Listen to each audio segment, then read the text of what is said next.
back to my channel, Beautiful Minutia. If you're new here, my name is Tiffany, and welcome to another of the 12 Days of Christmas. Today I'm going to be chatting about books that disappointed me. Books that I was so excited to read, and yet they dashed my hopes upon the rocks, and all of my hopes and dreams were shipwrecked. Is that dramatic? Yes, it is.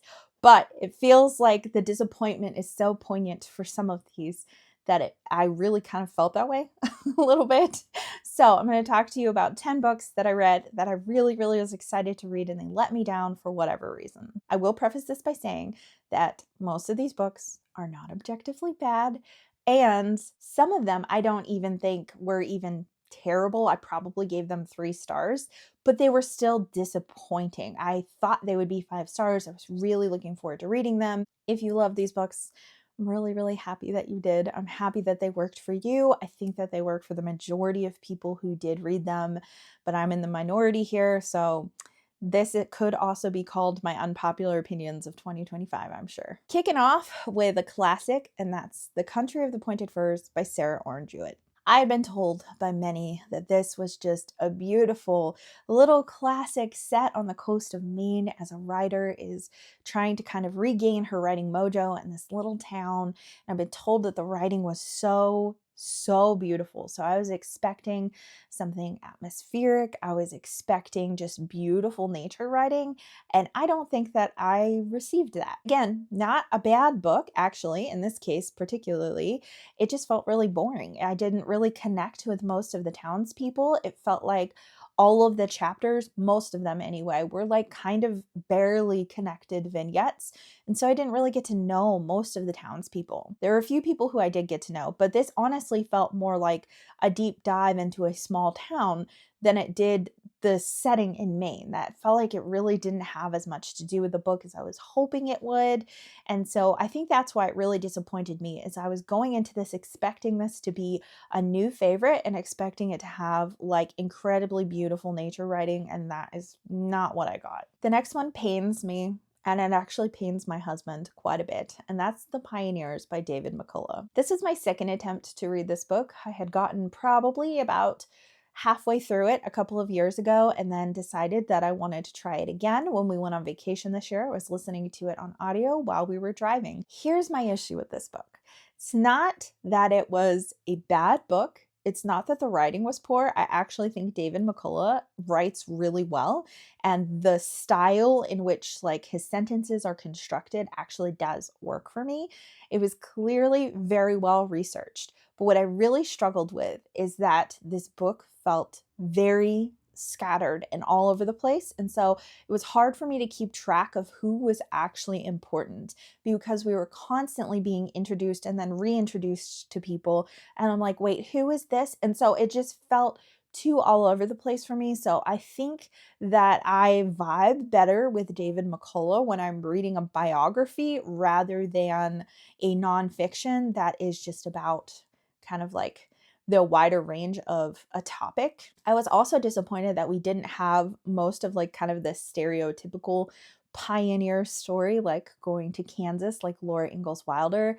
This actually starts long before that, and a lot of the book is centered around New England pioneers who traveled to Ohio, which did pave the way for then westward expansion and going to, the Midwest states and Kansas, like like Little House on the Prairie and all of that kind of stuff. So it did pave the way for those things, but I was just hoping that the book was more centered around that than it ended up being. This one really feels like it's not a bad book. This one feels like it's definitely me, but my husband adored this book. It was actually a reread for him to listen to it with me, and he was like, "How dare you?"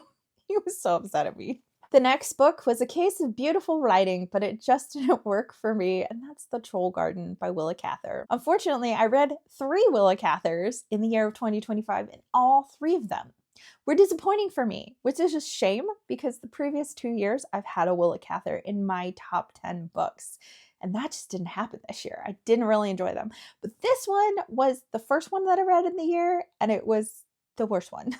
This is a collection of short stories, and I had read another one of her collection of short stories. I think it was just called Five Stories, and it had one of her more famous short stories in it, Neighbor Razaki. This one had, I think, 7 short stories in it, and I read this with Dia. I also read Country of the Pointed Firs with Dia, actually, and we were both disappointed by both of these books. So Willa Cather's writing was still really, really beautiful, but the story itself, like most of the stories with the exception of one, just did not do it for us. We didn't have any of the components of what I look for when I'm looking for a Willa Cather story. We didn't have very much setting in the prairie. We didn't have very much focus on like family or community or the things that really tend to connect with me and the stories that really work for me of hers.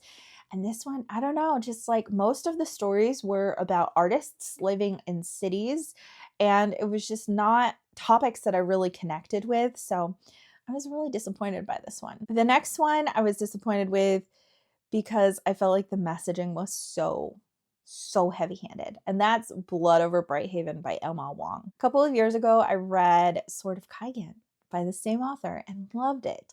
Felt like her writing needed a little honing, needed a little improvement in ways, and so I couldn't objectively say Sword of Kaigen was a perfect book, but I had 5-star feelings about it. Still think about it all the time. It was devastating, had beautifully nuanced conversation about relationships, community, motherhood, marriage, all the things, and Blood Over Brighthaven just bludgeoned you with like all white men are bad. Like that seemed like that was the overarching message, but it wasn't like I have a point I'm trying to make and it's here and it's in the themes. It was like it was outright said over and over and over and over again, like she thought we were stupid and we couldn't figure it out for ourselves. And there was no nuance in the conversation, and that made it a little frustrating for me as well. However, this is higher up on this list. I haven't gotten to the worst ones because I didn't feel like, first of all, I didn't feel like the actual writing itself was bad, and I felt like the world building was really interesting. The magic system was really, really interesting. So there were components of this book that actually were really well done. And the plot was interesting. It was definitely better like plotted and paced than Sword of Kaigen. So I can see her growth in this. But I just found myself really disappointed that not only was there no nuance in the conversation, but it wasn't even a conversation. It was just like hitting you over the head with a hammer. And I really hate it when authors do that because it makes you feel like they don't trust their readers at all to be able to pick up on any subtlety, on any nuance, on any themes that they have to just blatantly tell you like dozens of times. The next one is another nonfiction, and that's The Small and the Mighty by Sharon McMahon. Sharon is very popular because of her Instagram account, Sharon Says So, where she shares a lot of objective news things and understands a lot about government and all that kind of stuff. I actually don't follow her because I don't follow any news outlets on Instagram because I want it to be a quieter space for my brain. But I was really looking forward to reading this book that talks about, different Americans who made a huge difference in the history of our country, but they're not as famous as some other people. I had a couple of issues with this book, but the main reason why this disappointed me and just made me roll my eyes a lot is how often she would interject her own thoughts and opinions in the book. This is presented as like a historical nonfiction, and if that's the case, there shouldn't be any kind of conjecture of what she thinks in the book. And I'm not talking about like, because she does talk about like, hey, these are the people that stood strong and they inspire us. And she'd talk about her thoughts on that and how they were inspiring and kind of her thoughts on like how that should inspire us to be better Americans to enact change. None of that stuff bothered me. It was more when we get to the people and she talks about them and she'd say like something would happen, and this happened so many times in this book, and she'd say, we don't know what they were thinking or how this conversation went, but we can imagine it went like this. And so she would inject a very like recent lens of how we might think it would go that doesn't reflect kind of the thought process and how people would have normally behaved in the time period that she was talking about. And that was just really annoying because she'd also interject very current vernacular when she was doing that. So she'd say something like, "We don't know what she was thinking at this moment, but we can imagine that she was furious and that she was like, 'Oh no, you didn't. How dare you? I'm gonna go off.'" And like stuff like that. And you'd be like, what? Like no one talked like that, 100, 200 years ago. And so I just found that to be like utterly obnoxious. So it disappointed me. I thought I was really going to enjoy it, but it just like that just kept breaking it up for me. And the annoyance was really just like, oh, it was actually really hard to finish that one. Next, we have the only middle grade on this list, which is The Way Home by Kate O'Shaughnessy, I think. I don't know. It'll be on the screen. This is a story about a young girl escaping a cult, and I really like cult stories, but this one I felt like didn't handle it well. I mean, we start with like it's the mother that decides to leave the cult and take the daughter with her, and so you're experiencing the culture shock of our main character. She's seeing what the real world is like. But it's really weird. You get a lot of mixed messages in this book because a lot of the things that she's doing out of fear because of what's been instilled in her in this cult mentality, she is like in this cult that is environmental. It's like a crunchy cult. And so everyone's actually praising her efforts and praising the things she's doing that is like continuing to perpetuate these cult-like mindsets in her. And it's so weird. It's so weird. So there's just a lot of things. And then the ending was just it didn't make any sense. I can't get into that at all without completely spoiling the whole book. But I was just like, what in the world did I just read? Okay, so the books that I've talked about up to this point have been ones that had redeeming qualities, had things that I'm like, okay, this really didn't work for me, but I think other people might still enjoy them. The top 4 are books that some of them are incredibly popular, but I actually think that all 4 of these books are actually badly written and have like massive flaws that I don't even know how they got to the publisher. So, like I said, up to this point, I felt like the books aren't actually that objectively bad. But from this point on, I think they kind of are. We're going to start with a recent book that was many people's favorite book of 2024, and that's The Women by Kristen Hanna. This book was terrible. It was so bad. The first half of the book, okay, I did give this book 3 stars because I felt like this is about the Vietnam War. It's about women who served in the Vietnam War.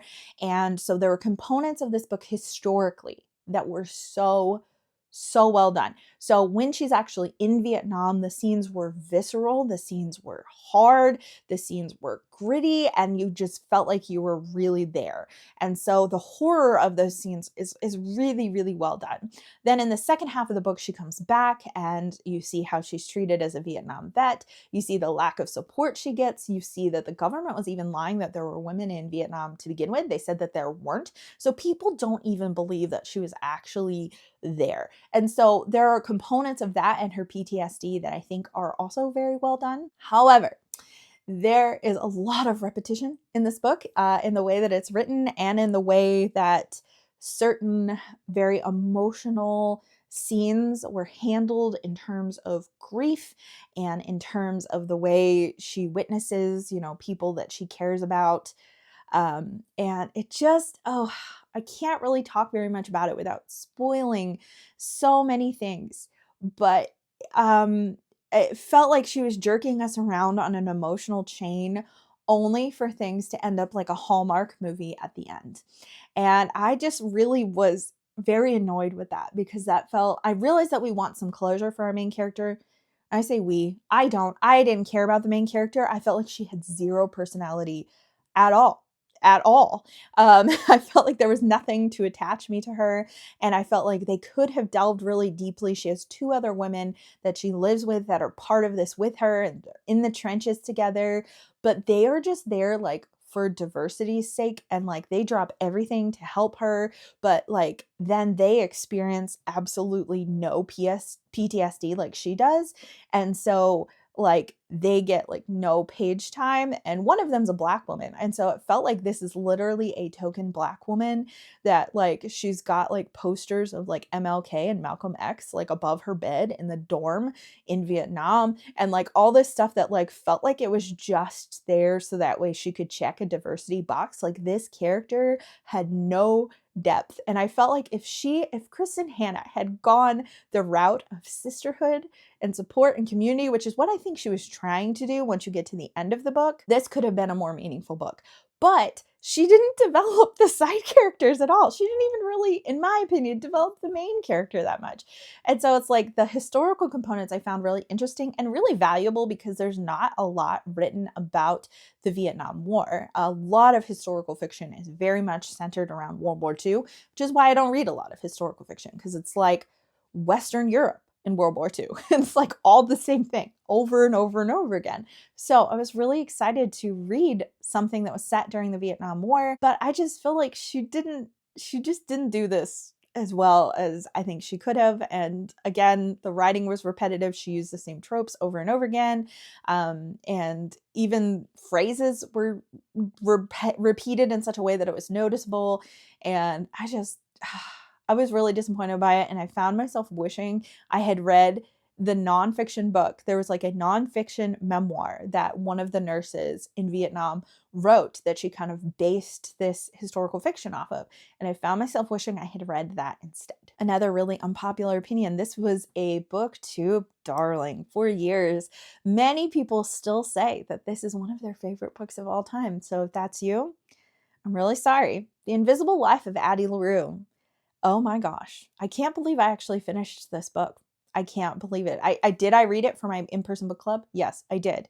But I can't believe that I finished it. I usually give books I finish at least 2 stars because there was something in it that kept me going enough to make me want to continue reading it. This I gave 1 star to. I couldn't find a single redeeming thing about it other than the premise, which is a woman who makes a deal with the devil to live forever, but as a result, she's now invisible and no one remembers her. The moment she is out of sight, people forget her until there's someone else that actually finally remembers her. I just felt like this book tried to be deep, and it wasn't. It really wasn't. There could have been so many things that our main character did in those hundreds of years to impact society in a meaningful way. And instead, she just travels around and sits in places for really long amounts of time. And she just feels so selfish. And she feels like she learns nothing and doesn't grow over these hundreds of years. And it's just so annoying. And remember how I said that the women had some repetitiveness to it? This is the most repetitive book that I've ever read. I felt like V.E. Schwab was trying to be artistic with her prose, but instead it was just incredibly repetitive. I will never forget for the rest of my life that Addie LaRue has 7 freckles across the bridge of her nose in the shape of a constellation. And this somehow makes her the muse of every artist. And I don't understand why. I don't get it. Like, I don't know. I don't get why people liked this book. I just thought it was so terrible. I hate read the last like 30% of this book just to get through it because I was just like, what are we even doing here? And we would sometimes allude to interesting things that would happen, like that she was like a spy in World War II. We would allude to that apparently, but like never actually saw it.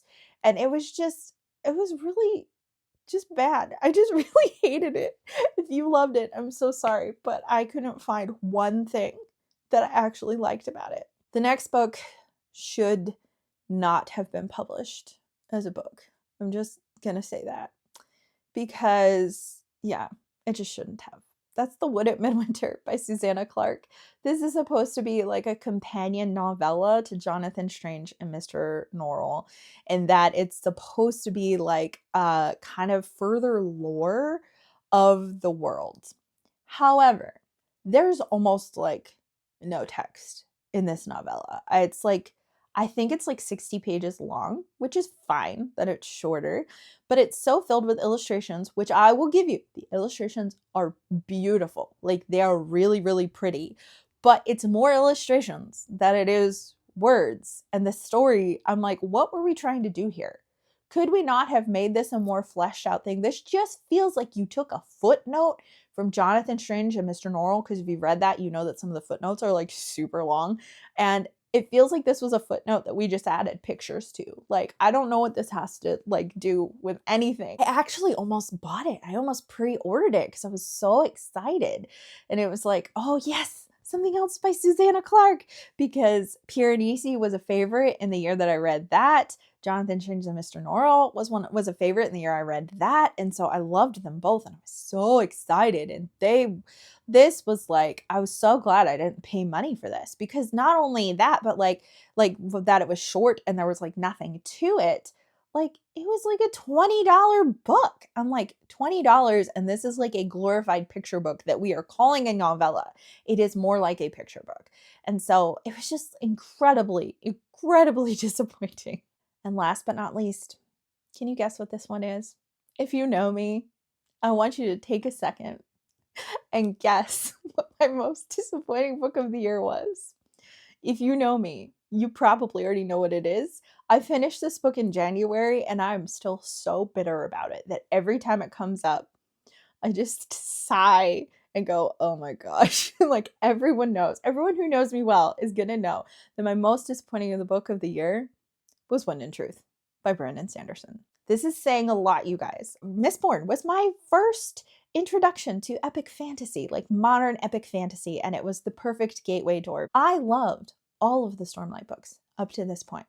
My unpopular opinion is that Oathbringer is my favorite of the Stormlight archive. I gave Rhythm of War 5 stars. Most people don't do that. I'm saying all that to say, I thought this book was terrible. I thought it was horrible. Like, I can't even tell you. I think I initially gave it like 3 stars when I first finished it, because there were some things at the end that were nice, that kind of wrapped up, and I was like, okay, I like how that ended. I like how this is open, because we don't get a lot of closure at the end of this. And I knew that this is the end of an arc. It's not the end of the series. There's another 5 books coming. However, Sanderson is making us wait over a decade for more of this. So I thought we'd get a little bit more closure than we did, but that actually is not my primary complaint about this book. My primary complaint about this book is that it felt like all the character development and all the trauma that the characters have processed in the previous 4 books amounted to nothing in this. It felt like some of the same struggles were being revisited, and I understand that healing is not linear, but it felt really repetitive, and the characters themselves didn't feel like themselves. They didn't feel fleshed out. They didn't feel like they felt like they were cardboard cutouts that Sanderson was moving to advance a plot that didn't even make that much sense. Like, most of this book, I was like, what are we even doing? Like, what? Like, it just didn't even make any sense. And then there's also the complaint, and I agree with this complaint, that there's far too much modern vernacular in this book, where one of the characters keeps talking about therapy and refers to himself as a therapist as he's trying to help someone else experience the healing that he experienced. That character then felt totally blank and devoid of any personality. It felt like that was all he was capable of saying. And it was just like really weird and out of place in a book that didn't have that kind of setting and didn't have those kind of words, you know, like in previous books.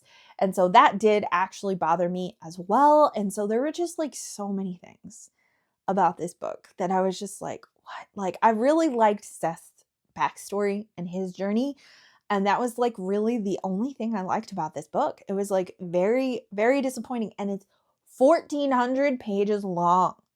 For what? Like, it is so obvious that Sanderson's editor retired. You can feel it. And he is just, I'm like, did he just surround himself with yes men who just said, yeah, include it all? Just, no, you don't need to cut any of it. Like, it was just, oh my gosh. I'm so bitter. And you know what? I did pre-order that. I used birthday money to buy this book. And I really didn't like it. Now that I've had some space from it, you would think I would, you know, have my feelings be tempered, but my rage has only grown as the year has progressed, and I just don't understand, to the point where I am just like, I don't have a desire to pick up Sanderson again. Like, will I? Yes, I will. I have several unread books of his on my shelf, but it's been almost a year now since I picked up a Sanderson book, and I'm just kind of like, I don't care. I just don't. It just completely soured me. I was just like, is this where we're going? Is this what this is going to be now? I just really didn't like it. Anyways, this is my Tiffany rant time. Apparently, I got a little heated over those last couple of books. But I'm really sorry if you loved these books. Don't take it personally if you loved the books that I really thought were terrible, because that's why there are different genres for different people and different authors, because we all have different individual reading tastes, expectations, and just kind of like things that we want out of books. And so there are a lot of people. I'm pretty sure Wind and Truth has an extremely high rating on Goodreads. So there are way more people that liked it than didn't. And I think the same thing is true of Addie LaRue. I know the same thing is true of the women. And actually, Wood at Midwinter, I think, might have actually disappointed almost everyone because it was almost nothing. So I think that that one actually is fairly low rated.